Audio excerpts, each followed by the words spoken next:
అందరికీ నమస్కారం అండి. సిల్క్ స్మిత రాధాకృష్ణ అనే వ్యక్తితో ఎఫ్ఐఆర్ పెట్టుకుందనే విషయం అందరికీ తెలిసిందే.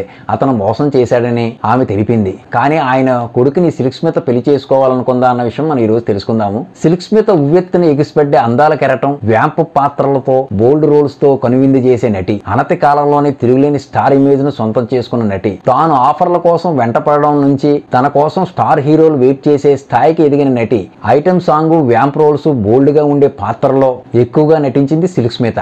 హీరోయిన్ గా చాలా సినిమాలు చేసింది. అప్పట్లో స్టార్ హీరోయిన్లకు పోటీ ఇచ్చింది. సినిమా ఏదైనా, హీరో ఎవరైనా, ఎంత పెద్ద హీరోయిన్ ఉన్న సిల్క్ స్మిత అందులో ఉండాల్సిందే అన్నట్టుగా అప్పట్లో పరిస్థితి ఉండేది.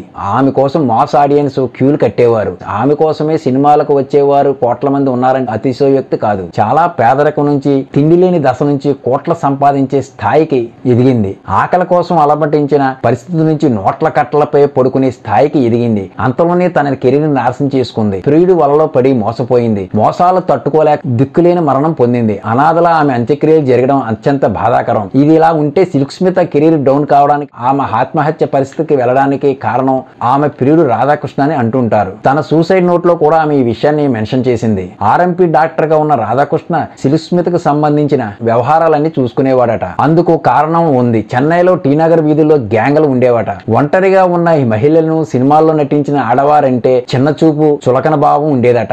వారు అగత్యాయులకు పాల్పడేవారు. వారి నుంచి రక్షణ పొందేందుకు సిల్క్ స్మిత రాధాకృష్ణకి దగ్గరైంది. తనకు తెలిసిన వ్యక్తి, దగ్గర ఊరు అనే భావనతో ఆయన ఎంకరేజ్ చేసింది. ఆయనతో ఎఫ్ఐఆర్ కూడా పెట్టుకుంది. కానీ అతను మాత్రం డబ్బును మొత్తం కాజేశాడట. అప్పట్లో క్యారెక్టర్ ఆర్టిస్ట్ గా గ్లామర్ పాత్రలతో మెప్పించిన ఆమె సిల్క్ స్మిత సమకాలికురాలు. తన ముందు వచ్చిన సిల్క్ స్మిత తాను చూస్తుండగానే ఎదిగిపోయిందని, తనని చిన్న చూపు చూసేవారని, తన యాటిట్యూడ్ సమాధానం చెప్పిందని, తనని తిప్పించుకున్న వాళ్ళనే తాను తిప్పించుకుందని తెలిపింది. ఈ క్రమంలో సిల్క్ స్మిత మరణానికి కారణం రాధాకృష్ణ అనే విషయాన్ని ఆమె చెప్పకనే చెప్పింది. రాధాకృష్ణ కొడుకుని పెళ్లి చేసుకుని పిల్లల కనాలని, తనకంటూ ఫ్యామిలీ ఉండాలని కోరుకుందని, కానీ ఈ విషయం రాధాకృష్ణకి తెలిసిన తర్వాత నుంచి గొడవలు ప్రారంభం అయ్యాయని, చివరకు ఆమె ఆత్మహత్య చేసుకోవాల్సిన పరిస్థితి వచ్చిందని నటి జయశీల ఒక ఇంటర్వ్యూలో ఆమె విషయాలను వెల్లడించి షాక్ ఇచ్చింది. ఆమె వ్యాఖ్యలు ఇప్పుడు దుమారం రేపుతున్నాయి.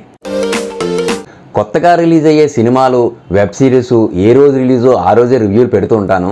నేను ఫిలిం డిస్ట్రిబ్యూటర్ని కాబట్టి నాకు ఏ రోజు రిలీజ్ అయిన సినిమా ఆ రోజే 2 రాష్ట్రాల నుంచి కలెక్షన్స్, టాకు వస్తూ ఉంటాయి. అవి మీకు జెన్యూన్గా పెడుతూ ఉంటాను. అలాగే కొన్ని పెయిడ్ ఛానల్స్ ఉంటాయి. ఆ ఛానల్స్కు నిర్మాతలు, హీరోలు, దర్శకులు డబ్బులు ఇచ్చి మా సినిమా 100 కోట్లు కలెక్ట్ చేసింది, 300 కోట్లు కలెక్ట్ చేసింది, 500 కోట్లు కలెక్ట్ చేసింది, 1000 కోట్లు కలెక్ట్ చేసింది, అలాగే సినిమా టాకులు కూడా రాయించుకుంటూ ఉంటారు. ఆ న్యూస్ చూసి ప్రజలు నిజమేమో అని అనుకుంటూ ఉంటారు. ఇలా చాలా ఛానల్స్ డబ్బులు ఇస్తే ఏమైనా రాసేస్తారు. అవన్నీ నమ్మకండి.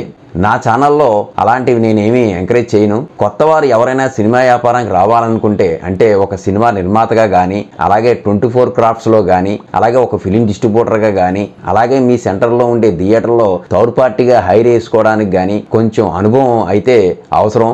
అనుభవం సంపాదించాక మీకే తెలుస్తుంది రావచ్చా లేదా అన్నది. ఫిలిం ఇండస్ట్రీలో కొత్తగా వచ్చేవారు ఎవరైనా సరే అనుభవం సంపాదించకుండా వచ్చేవారికి మొత్తం పోయే అవకాశం అయితే ఎక్కువ ఉంది. మళ్ళీ వచ్చే కొత్త సినిమా రివ్యూలతోనూ, కొత్త వెబ్ సిరీస్ రివ్యూతోనూ మీ అందరి ముందుకు వస్తాను. అందరికీ నమస్కారం. మీ సినీ ప్రపంచం. కొత్త సినిమాలు హిట్టా లేక ఫ్లాపా తెలుసుకోవడానికి మా ఛానల్ ని సబ్స్క్రైబ్ చేసుకోండి. సబ్స్క్రైబ్ సినీ ప్రపంచం యూట్యూబ్ ఛానల్.